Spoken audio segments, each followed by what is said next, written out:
Hello, you lovely lurkers. Welcome to the front podcast of the internet. I am your host, Scottinold the First. And I am your other host, William Lawrence the Third. We are a show all about Reddit. Covering all the ups and downvotes in 30 minutes. Or it is without tax. If you like the show, you can find more of us On our TikTok, Instagram, and Twitter. Or flying high, wearing our yellow and blue on the International Space Station.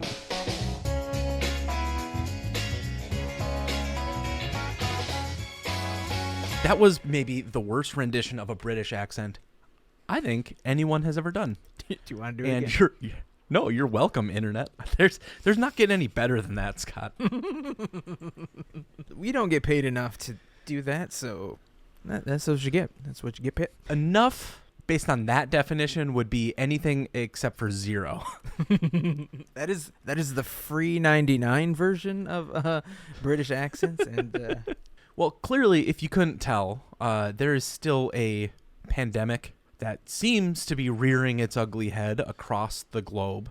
We still haven't, by the time this episode goes live, it might be raging its ugly face here in the United States, but so far, we've gone unscathed. Am I right in saying that? you said pandemic, so The most recent version, Scott, the variant that's starting to, the BA version? you know, make a comeback, like Britney Spears. I called it the badass version, but somebody else said it's more accurately the back again version. Hit me, baby, one more time. Dun-dun-dun. There's also a war in the Ukraine. Also still going. It's not getting any better. Reddit this week was filled with tons and tons of kind of inspirational stories mixed with horror, just the worst kinds of things you can imagine. So it was another challenging week for us because we want to bring some fun to the week. There's plenty of sources, other podcasts, news, quote unquote news, and for those really kind of sad, real in your face stories, which show up on here all the time, and we cover them. But you're right, we want a little brevity, a little lightheartedness. So with that, Scott, I want to start this week by talking about the only war worth talking about. The war for your heart. No, buddy, that's not even a conflict. You win. Special operation. Success. Success. No, this week I am talking about the MCU. Because, there's war raging, and pretty much every episode is like, the world is going to come to an end. It's episodic at this point. But this week on the subreddit, Marvel Studios, there was a post that said, Benedict Wong says we have entered Phase Wong of the Marvel Cinematic Universe. Oh, what does that mean? So this links out to /film.com, and it says Master of the Mystic Arts, Benedict Wong, will undoubtedly play a seminal role in the upcoming Doctor Strange in the Multiverse of Madness, especially now that he has taken over, and I am sorry for the most mild of spoilers for Spider-Man, but it's really a nothing sandwich. We're not going to spoil Spider-Man, and Scott, just shut up. I know you're worried about it. Well, especially now that he has taken over the mantle as Supreme Sorcerer from Doctor Strange. According to May 2022 of Empire Magazine, Benedict Wong said that we have now entered Phase Wong of the Marvel Cinematic Universe, given his critical role in the MCU tie-in films, most notably in Shang-Chi and Legend of the Ten Rings. I could tell by your reaction that caught you a little bit off guard, and I knew it would. So, how are you feeling? Hold on. I'm trying to wrap my brain around this spoiler that you just dropped on the entire world, not just the podcast universe, but anybody who's a fan of the MCU. You just confirmed that Benedict Wong is going to be playing a sperm. I mean, at one point, I guess that was accurate. Who's he going after? Aunt May? Hey, have you seen the new Spider-Man? I have no idea what you're talking about. Why are we recording this episode, considering the fact that you can go watch it on any streaming app of your choice. I have almost bought it 2 times in the past 2 days because it's the price of a movie ticket, right? Isn't that I don't know, man. I pre-ordered it when it was available to be pre-ordered. how much? Yeah, but how much did you went and saw it in the theaters? How much did you pay? $12? Okay, so it's $19.99 on any streaming service right now, which is the price of 2 tickets. So why wouldn't I buy it? Yeah, why wouldn't you? That's a good question. Anyway, Spider-Man: No Way Home, now available, streaming everywhere. This one, this isn't an advertisement for that. 2, this isn't a big spoiler. It's quite like when you finally watch the film, and for anybody who has seen the film, you know it's a throwaway thing. It happens tit for tat and then done. And then sperm. Here's the deal.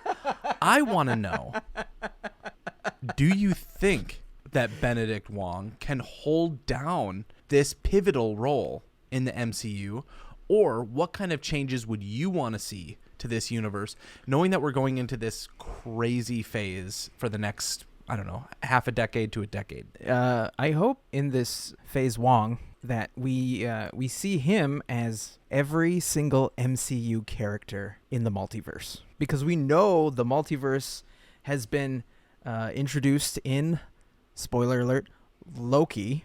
Correct. We know that the multiverse has been teased in, spoiler alert, WandaVision. We know that the multiverse is going to get its own film later on in Doctor Strange, Multiverse of Madness. So, And some of us have seen Spider-Man. and I have no idea what that is because I haven't paid $19.99, now streaming on all platforms, for Spider-Man No Way Home. Not a sponsor. But that just leads me to believe that there is definitely a multiverse where Benedict Wong is Captain America, is Iron Man, is Doctor Strange, is the Scarlet Witch, is Vision, and I'm here for it. I want it to be the middle or the last little stinger at the end of the next film. That's a really interesting approach. When I thought about this, I thought I want him to be the same character in all universes. He is the one and only person who is statically unchanged universe to universe. You want him to be the Watcher, is what you're saying. I mean, but the Watcher, based on What If, is a character outside of the multiverse, but could there be a multiverse of Watcher universes? They're Of infinite. course. Yeah, exactly. So the Watcher could be different. No, I'm saying unequivocally Wong doesn't change. He's always just Wong. I don't know if that would be the right thing to do to him. Does it feel a little Wong?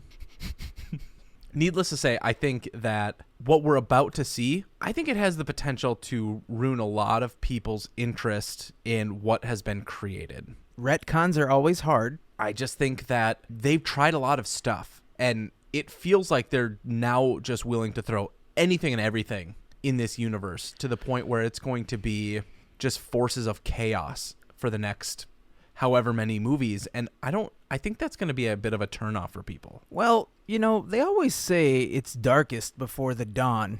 And speaking of light, this week in Futurology, a permanent daylight savings time plan nets a rare unanimous U.S. Senate vote. The United States Senate has introduced what's called the Daylight or Sunlight Protection Act, something really stupid.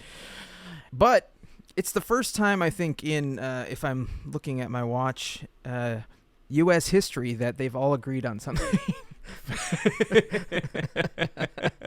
I think that's accurate. That is definitely the first time. Do you feel that this plan, number one, is going to work, and number two, is a good idea? Because right now we are in the spring forward or spring ahead.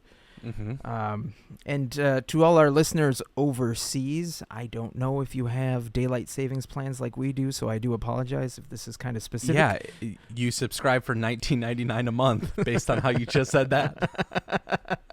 Yes, Scott, daylight savings time is practiced in many countries. Okay, well. But not just like the United States, it's not practiced in all aspects of those countries. And some of them will jump forward 30 minutes. Some of them will jump backward. Like it's very odd. Time management across the United States, across the world, super complicated. But yes, other countries do subscribe to the idea of daylight savings time. I like where we're at right now, other than when I am cooking dinner. The sun always seems to be setting kind of like in my eyes, just shining right through the window. So if you were to say maybe make dinner an hour later, an hour earlier, it'd be fine? An hour earlier, I would be home, and an hour later, I would be getting ready for bed. It sounds like you just need to change up your lifestyle here, Scott, because I need to go to the gym. Oh, God. I have some hot takes when it comes to daylight savings time. One, I want to acknowledge that this point may come up when you spring forward in the summer, when everybody loses that is one of the days with the highest amounts of suicide in the United States. I've heard this change is the most disruptive to the entire U.S. workforce because of how it throws off sleeping schedules for pets and kids, as well as your own. And, everybody's just completely affected for at least a week. I can understand the plights of individuals that are very stricken by time changes. Good God, good luck traveling anywhere that has a time shift. But springing forward is where we enter the fake time period, because the quote real time is what we just came out of. That was the typical time zone that was known in the United States for however long it was. And then when they created daylight savings time, it was with the intent that with the lack of technology, we want farmers to be able to be up at reasonable times and participate in society at reasonable times. So we gave them an extra hour. I love spring. It's my favorite season of the year. And I think this is a great idea. I want us to stay in this time. I want more daylight as often as we can, which means if that means we get an extra hour potentially in the winter, 100% all for it. My favorite type of spring is rum springer. Yeah, that's, when Scott drinks a bottle of rum and dies. Well, Scott, speaking of your death. My death? This is from the subreddit Suspiciously Specific. I want Say you that to again? think about this. Suspiciously Specific. That's better. That's better? Good. Okay. Sorry, I had a little bit of queso blanco in my mouth. It's not the first time. So imagine this Black Mirror-esque alarm system. You're not at home. Your house, it's being invaded. You have an automated system that locks the intruders inside. Call the police and sound any song at max volume as an alarm. I want to know what your Home Alone sci-fi home intruder protection system would be. What would you impose on these elusive thieves? Oh, there's so many good songs you could use, but whew, I guess if I had to pick one, I would probably pick the one that is, it's a little, because they're going to be there for a minute, right? And this is probably going to be the last bastion of freedom that they know. So I'm going to go with Darude Sandstorm. And it's going to be like so loud and startling, The top comment, and this is where I want you to get a little creative here, Scott. The top comment said, "Baby Shark, and don't call the cops." Baby Shark, full volume, on repeat, go. That will be the end of them. Do you have any songs you absolutely hate that are just torture to you? Like if you got stuck in this accidentally, you went to the pub one night, had too many pints. Hi, Paul. And then stumbled into a neighbor's house, and they just happened to have one of these systems. So what's your hell? My hell is probably not everybody else's hell, but it's just any modern country song. Just a little too twangy and a little too pretentious. What about like the opening to Monday Night Football? Dun dun dun dun, bum bum bum bum. So I want to set the scene here for a minute. Lights, they turn red and they begin to flash, and as they're just like flickering, like it's a scary movie. Oh, you're talking about Viking songs, the kickoff song? Welcome to the Jungle. Yeah. Lights begin to flicker. Terror ensues. Silence. And I want the silence to be just a little too long. And they're thinking, let's go to the door. Let's see what's happening. And then slowly ramping up to full volume. By Guns N' Welcome to Roses. the Jungle plays. I think that would be terrifying.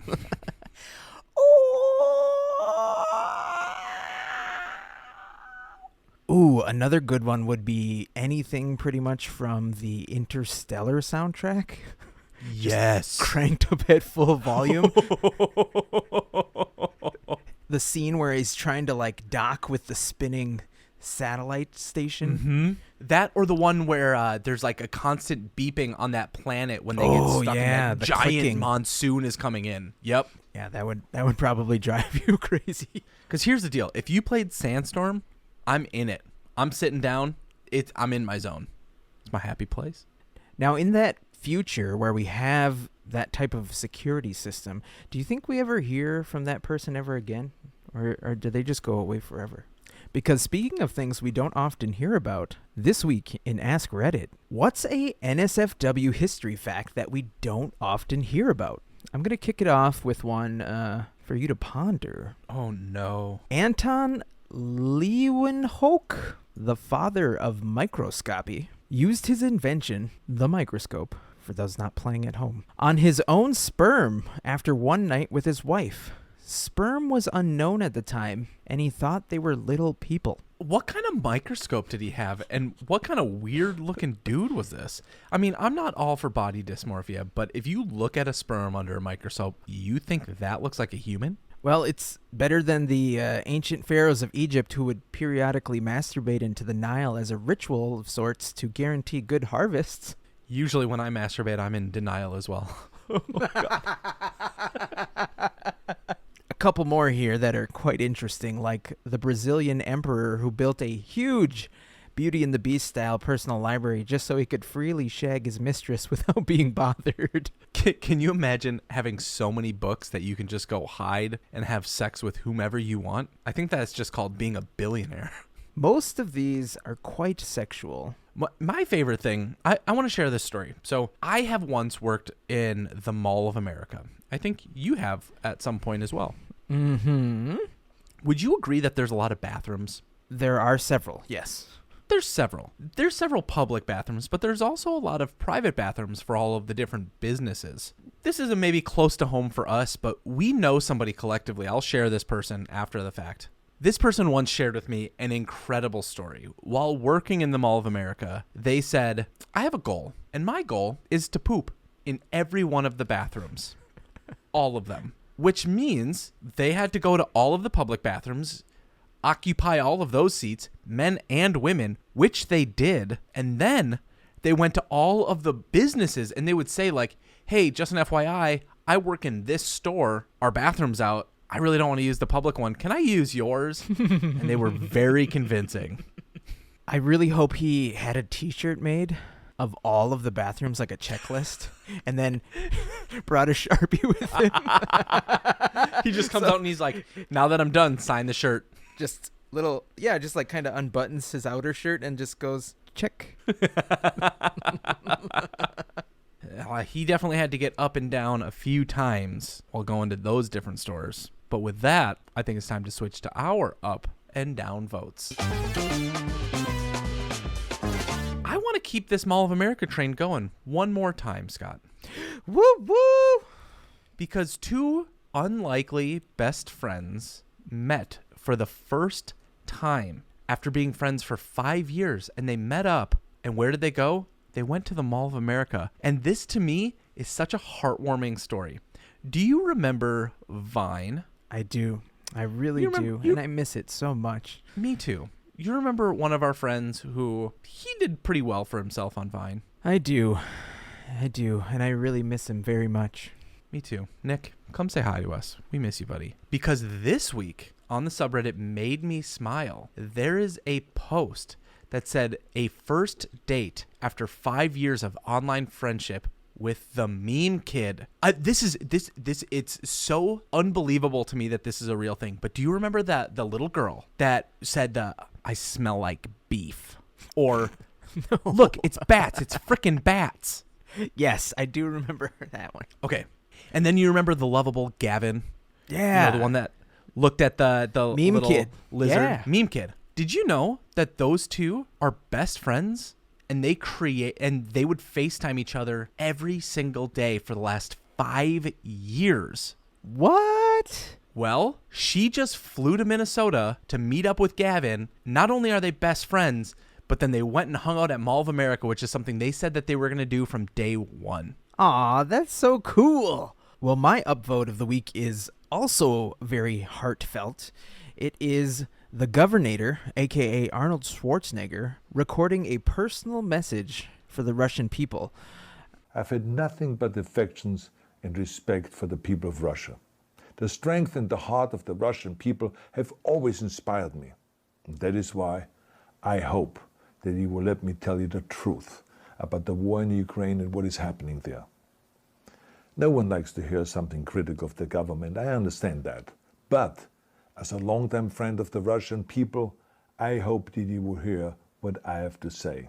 I think this is really awesome to use his influence that he has and speak to not only the people of Ukraine and Russia, but it's kind of a message to anybody else outside of the conflict to say, like, this isn't the Russian people's fault, you know? Like, we shouldn't hate them, we shouldn't discriminate them, kind of like what's happened in the past with other incidents where, you know, an entire race or religion gets blamed for the acts of a few. Mm-hmm. And yeah, it was a really good thing of him to do. I think one of the clearest examples of where you need to disconnect the humanity of a country from its leaders, its dictators, is there was another video on Reddit this week of a prankster who put up a framed photo of Putin in an elevator and filmed people's reactions as they came in. Did you see this? I did, yeah. And the vast majority of them, except for I think one old woman, she maybe did a bow, but everybody else just walked in and goes, "What the fuck? This is bullshit." It's such a good example of how we need to be able to disconnect from the propaganda and see the reality. And honestly, that's why technology has the potential to do more good than harm, because it allows us to see through some of that crap. Yeah, exactly. And speaking of crap, here come the downvotes. For you. Oh, you don't have one? No, because this week, I'm going to salute this mom. From the subreddit Made Me Smile Again, this post says, mother of a blind university student received an honorary law degree for reading aloud her daughter's lecture notes for 4 years. There's nothing more to that other than what a great mom. Great mom, and kudos to the university for recognizing all of the hard work. 'Cause, yeah, that's a hero in all capital letters. And then this week, my downvote, Harvard University charges a mother for a full 4-year degree, even though she never attended class. Just kidding. That didn't happen. I was going to say, you just said you didn't have one. My downvote is real, and it's real for a lot of people. It's from Anti-Work, and it is a screenshot of somebody's texting back and forth with a potential landlord. It says, manager has given an offer for approval. His terms are as follows. 6 months rent due upon move-in. The unit does have a 1-month free special, so it would only be 5 months worth of rent that will cover you for 6 months. And a security deposit of $3,100. So, in total, this would come out to $11,575 to move in. We understand this is a lot. Unfortunately, we don't have a say in management's approval. Due to the California moratorium being extended, stricter approval terms are becoming more and more common. Please let me know if you would like to accept this offer. If so, we can hop on a phone call and sort out the details. Thank you, and I look forward to hearing from you. Smiley face. That's a bunch of bullshit. Something about that feels incredibly illegal. That's more expensive than some people's cars. I was going to say, I would rather buy a used motorhome and just live in that. For $11,000, you can probably find a reasonable motorhome to live in, or at least open up a loan and get the car and then pay that off, and that would be cheaper than rent.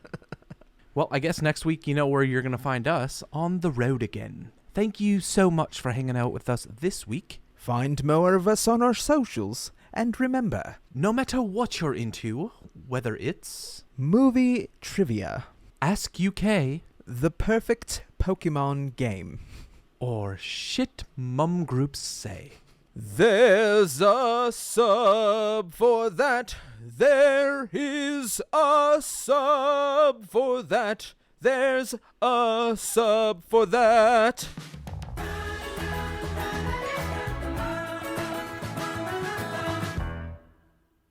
There's not even queso in this. This is Every time I watch an educational YouTube video, I just fill this up. And then back down the hatch. Ugh.